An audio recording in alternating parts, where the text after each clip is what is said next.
So you've been invited to submit a grant proposal. Congratulations. If you're anything like me, you spend a lot of time on the narrative, telling a really great story, talking about all the wonderful things that you're doing, laying out your goals, and the outcomes that will be achieved as a result of their investment. And then at the last minute, I would throw together some attachments, put some numbers in the budget, and send it off. Interesting, right? We're asking for money, but we treat the budget like an afterthought.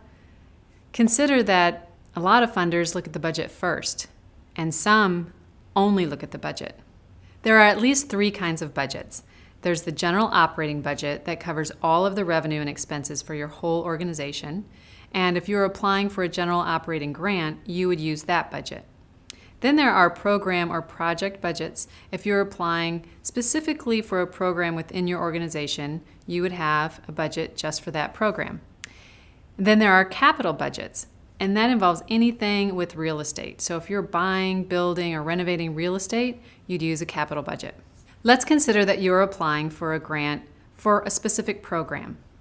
Put yourself in the role of the funder. You have money to give, and you want to make an impact in the community. Then you receive a budget that looks like this.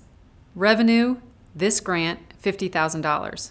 Expenses, staff, $50,000.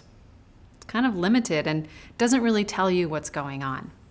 Let's say this program is for after-school activities for kids, and it's more like $250,000 to operate.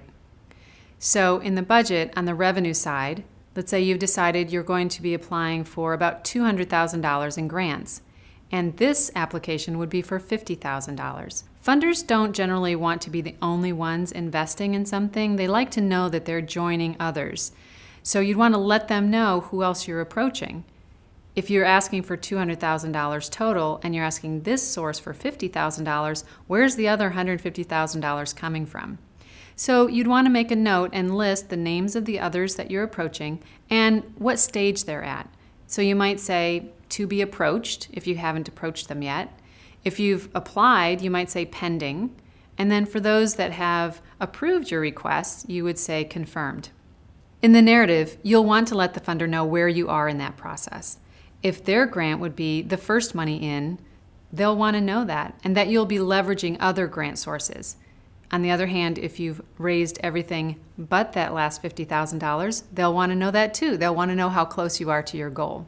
So still on the revenue side, we've covered the grants. Now, what if you're using volunteers? Any goods or services that are being donated would be included as in-kind.